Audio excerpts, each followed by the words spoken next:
সন্ধ্যায় খেলা আছে সুপার কিংসের সাথে পাঞ্জাব কিংসের খেলা আছে।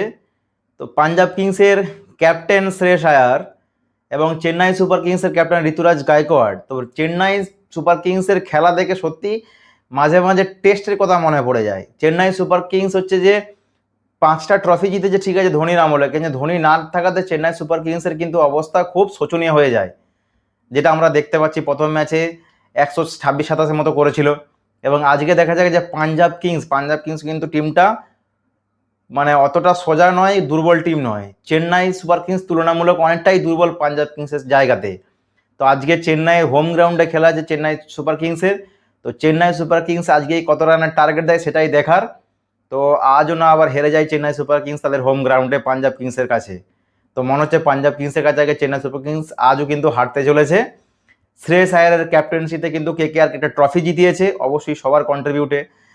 তো শ্রেয়স আয়ার নো ডাউট একজন দারুণ প্লেয়ার, এবং তার ক্যাপ্টেন্সির প্রশংসা করতে হয়। এবং পাঞ্জাব কিংস প্রথম ম্যাচটা জিতে আছে, চেন্নাই সুপার কিংস প্রথম ম্যাচটা হেরে আছে। তো আজ চেন্নাই সুপার কিংসের হোম গ্রাউন্ডে খেলা, ঋতুরাজ গায়কোয়াড় না শ্রেয়স আয়ার। তো তুলনামূলক পাঞ্জাব কিংসকে আমি এগিয়ে রাখবো চেন্নাই সুপার কিংসের থেকে।